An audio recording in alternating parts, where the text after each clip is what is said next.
It's springtime again, time to transition those K-cups over to cold brews, break out the algae beds, and of course, take a little time to appreciate the little things.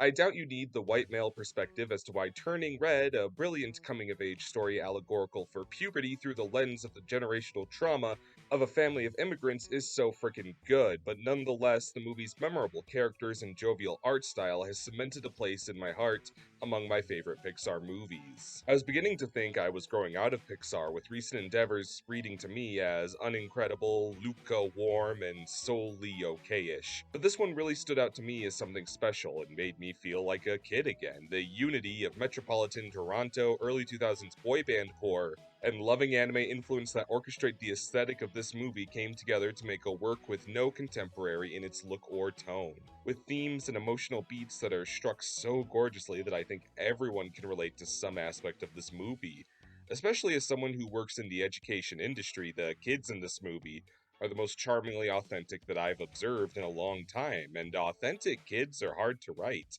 But this movie nails it. I'd die for any of my daughters here. Every character, no matter how brief, has a universe of life to them, a care of craft that ripples down into how delicious all the food looks, how incredibly catchy all the music is, and the way this movie surprise pivots into my favorite niche subgenres. This is absolutely one I'll be revisiting for a long time to come.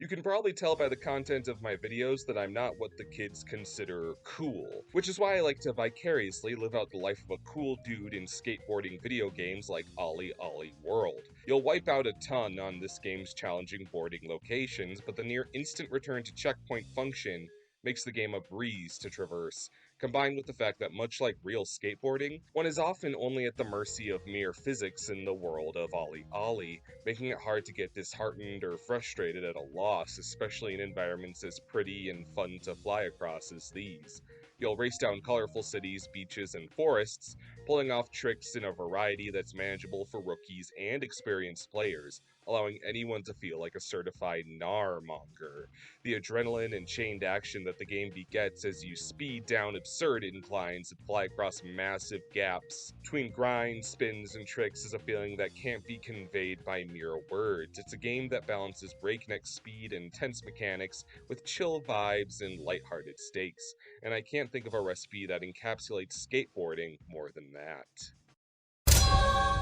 Described by many as a workplace comedy with action scenes interspersed, Peacemaker is the best of both of those worlds, and more beyond that elevator pitch. You may recall last year I was pretty fond of The Suicide Squad, enough so to call it my favorite movie of 2021. So yeah, I was reasonably excited for Peacemaker, a show streaming on HBO with The Suicide Squad's James Gunn still incredibly involved, and many were unsure what to expect from a show centered on arguably The Suicide Squad's most reprehensible character, and the outcome was an exciting romp with unforgettably over-the-top action and the best use of glam rock motifs I've seen in a long time. We see the titular Peacemaker, a character defined by his inclination towards punitive brutality and cutthroat idealistic justice, reckon with the emotional trauma that fueled such a destructive fire, and the result is strangely beautiful, but not being beautiful in a less emotionally salient and more of a zany, action packed bloodbath kind of way. Gunn's penchant for lovable ragtag crews of misfits shine through in one of his best supporting casts ever.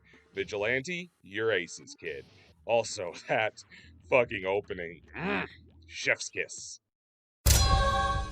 Demon Slayer's Entertainment District arc came and passed this spring, and I found myself craving more of this amazing series. So, happening upon the side manga, Stories of Water and Flame, was a phenomenal surprise. A couple of short tales focused on the Demon Slayer's mentor figures, the Hashira. What's so great about the Hashira's characters is that they each feel like they were once protagonists of their own shonen series, only meeting the actual pivotal characters of Demon Slayer near the end of their own journeys, which is why an unfettered glimpse at their earlier careers is such a terrific idea. One that allows guest mangaka Ryoji Hirano to add their own twist to these characters, utilizing art and emotional beats that fit right into Demon Slayer's rich world. We see the trademark compassion hidden by a cold exterior harbored by Gyu Tomioka in the heart-wrenching story of a family man turned demon, as well as the blazing spirit of Rengoku achieving its first embers, where he's just as wholesome a big brother as ever. The harsh world of Demon Slayer isn't something the reader is spared from in this duology, and seeing these characters plant the seeds of their key characteristics that would proceed to make huge waves within Demon Slayer's world and still cut a path in the name of those ideals despite all apparent room for growth is just comforting, a gentle reminder that even the big dogs of a shonen powerhouse had their start, and that's a story that's easy to involve oneself in. Chuck Steele, Knight of the Trampires, is a lampoon of 80s era action movies, taking the wisecracking, invincible, gun toting titans of that beautiful era of film and effectively parodying it with unmatched affection and the charm of claymation, creating an atmosphere I can only describe as Will Vinton meets Sam Raimi, which is just breathtaking. These character designs are put to phenomenal use in simply amazing group efforts, including the explosively fun carnival battle scene. Between car chases and an infinite rotation of bright-eyed police partners, the zany charm of Chuck Steele is matched only by the beyond apparent craftsmanship placed by the Animortal team. As sharply witty and even sometimes impactful as Chuck Steele is in its parody of old-school action movies, I do feel compelled to point out that in its parroting of macho ideas, it sometimes comes off as upholding those ideas in its imitations, including treatment of an ostensibly trans character I found kinda gross. Grounds for a heads up I would have otherwise found irresponsible not to bring up, while recommending this otherwise insanely well-crafted and exciting movie.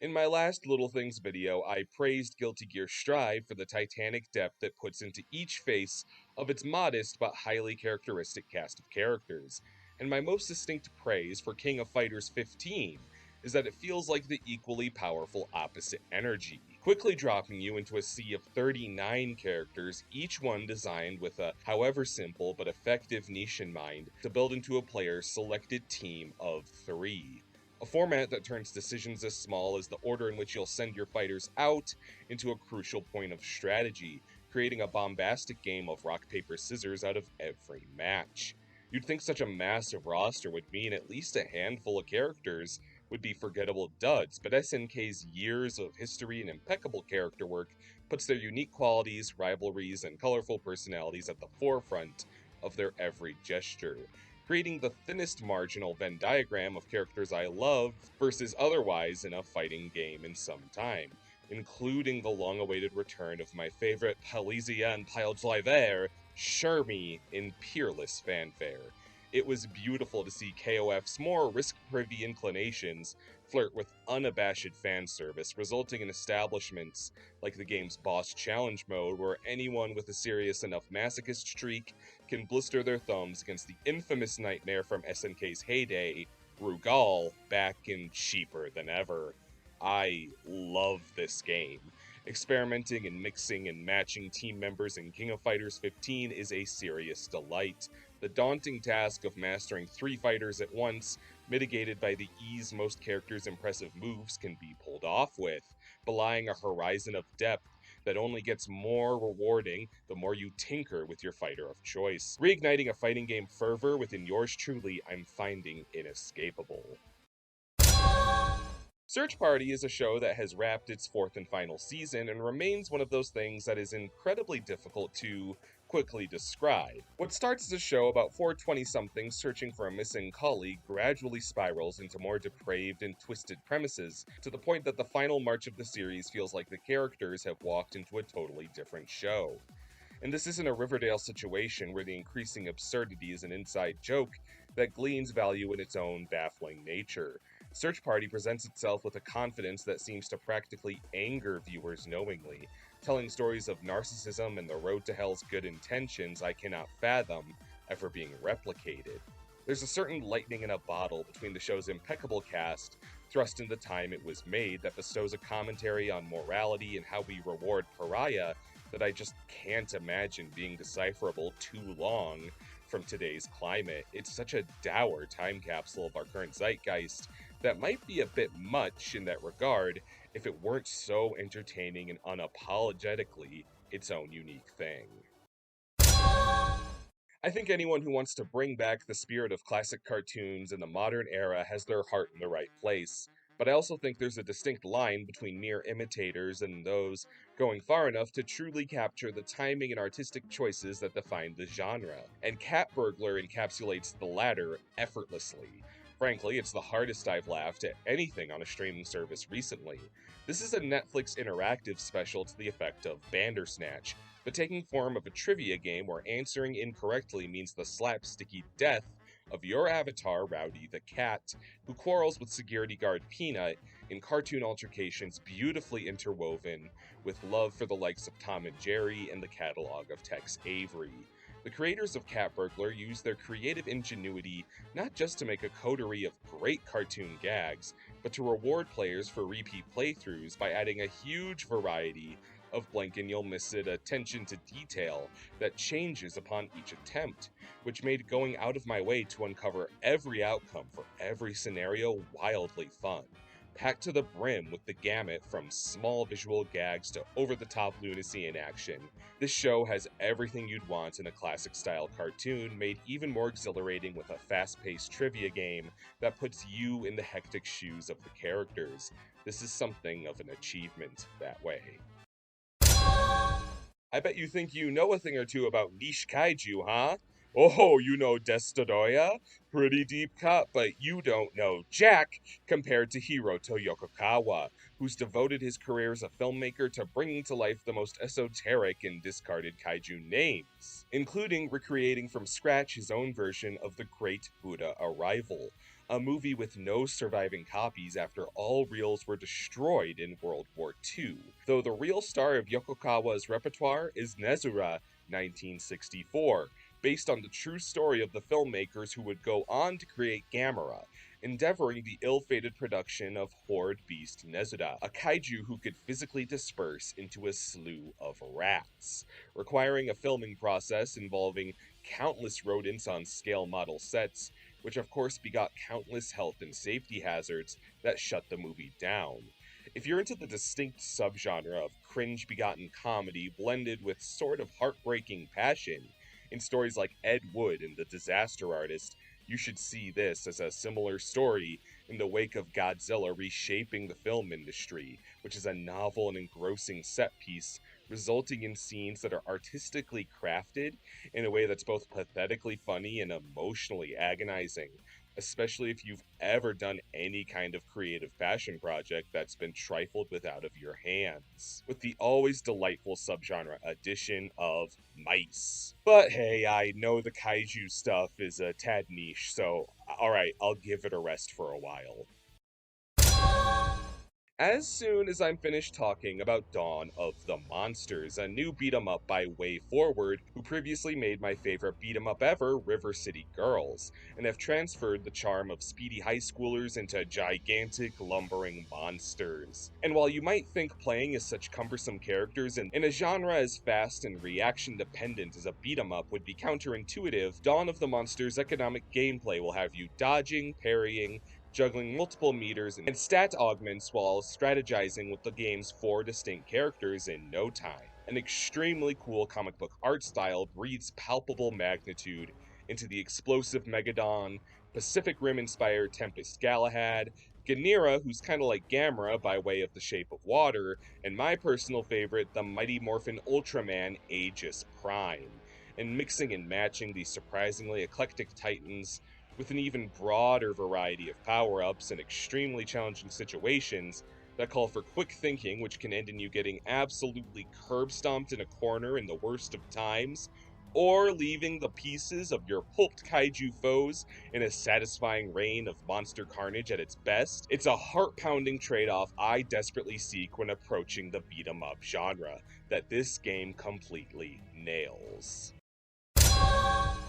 If you are a Game of Thrones fan like me, you've spent the days since that show's end looking for a supplement for the portion of your personality that stopped being socially profitable after it all went to hell. And Ranking of Kings has been the closest thing I've found to that particular high, capturing the medieval warbound politics that you may be looking for, but wrapped in characters who are just as effervescent in appearance as they are in personality, brought to life by a gorgeous art and animation style. The story of a brave young prince trying to fill the impossibly huge shoes of his revered father, despite the hurdles that come with disability, is timeless, and rearranges the classic recipe of shonen in some interesting ways, not just in character tropes and structures, but in the sheer brutality of this world. In both blood spill and emotions, this show goes for the jugular, which is why I'm so thankful the consistent cast is so soft and easy to root for. This ensemble of characters is amazing, and no matter what curveballs they throw at you, their humanity will always bring you back around, a testament for the caring thought and compassion put into each one.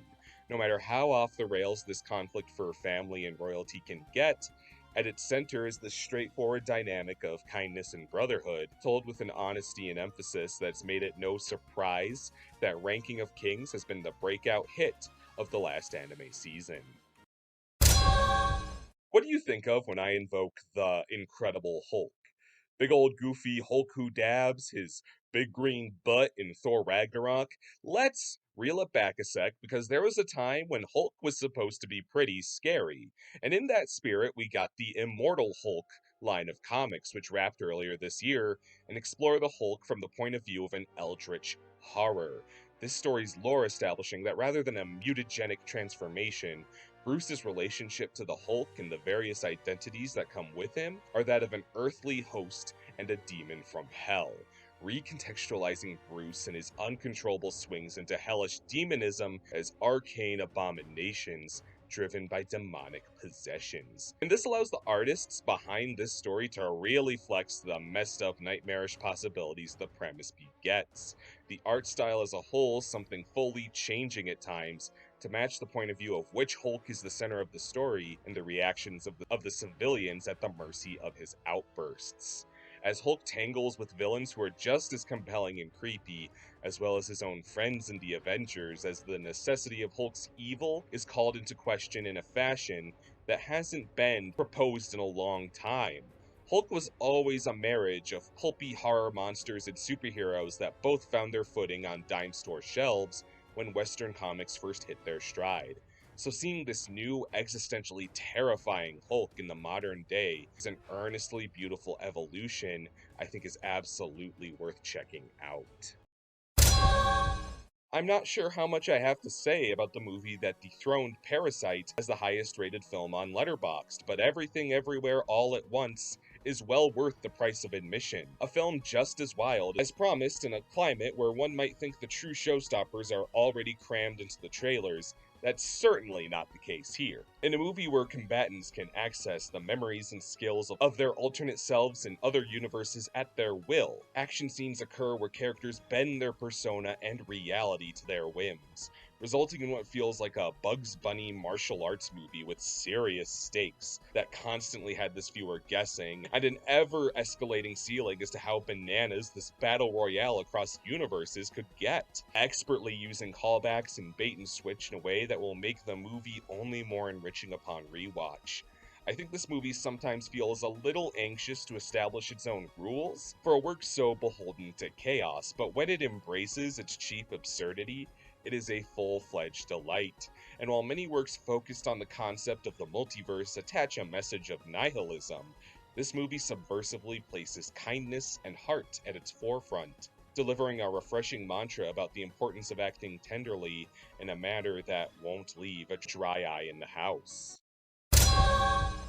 The biggest achievement of Kirby and the Forgotten Land is that it's the most accessible Nintendo game in my recent memory, not just in Kirby's trademark approachable gameplay, but in the number of ways you can accommodate your experience. If you want a short, breezy platforming adventure, you can have it. Or you can go out of your way for the game's absolute myriad of collectibles and endeavor a shockingly robust, and especially in later segments, rather challenging platformer. That said, no matter how you play Kirby in the Forgotten Land, you're in for a colorful and inventive adventure, as the game flexes even further toward a huge number of upgraded abilities and mouthful mode functions that keep a player adapting constantly as to how they can approach a challenge. And while these sometimes feel like structured parts of each level as opposed to an autonomous choice, On part of the player, the extent to which you use these opportunities to dig even deeper for secrets and challenges is again entirely up to you, and can be wildly rewarding, and acts as a testament to the Herculean effort put into every inch of this game. Just as impressive are the game's new villains, the Beast Clan, who aren't just some of the Kirby series' most well-designed villains, but in some cases, its most challenging. And even after you run the gamut of what every level has to offer, the game has a whole sample platter of minigames practically guaranteeing you'll never run out of things to do, taking full advantage of how charming and healing the world of Kirby is, and how equally fun it is to do the chilled out fishing minigame as it is to sharpen your skills in the game's challenging boss rush. Kirby in the Forgotten Land is simply one of the most well-rounded games I've ever played. No allusion to Kirby's own shape intended. Apple's acquisition of the Peanuts ensemble has been pretty fruitful for the biggest swath of Charlie Brown content we've gotten in a while, and it's all been cute and faithful to the spirit of the characters, but the art and animation has always left a little to be desired in my eyes, which is why I was so blown away by the insanely powerful direction and detail put into the Earth Day special, It's the Small Things Charlie Brown. Just look at this. I feel like I could step right into this world and go play, drowning in beautiful artistic touches that bring so much vibrance to the world of Charlie Brown. Peanut specials perhaps aren't known for their visuals, but this may be the best this world has ever looked, perfectly suiting Peanut's melancholy tones that are set to music effortlessly in this special. A small, sweet story that begot goosebumps at its emotional highs, and left infectious musical numbers in my head to boot. This isn't something that reinvented the wheel of these classic characters. It's a story that could exist in the Peanuts' early years, but bolstered by years of love and a message everyone could stand to be reminded of now and then. I absolutely have a new Earth Day tradition on my hands with this one. And that'll do it for the spring edition of The Little Things. Summer is ahead, and that means the next one is going to be stuffed full, and I hope you'll stick around till then and to see all of the great videos I have in store between now and then. Until then, have a great day. Thank you so much for watching.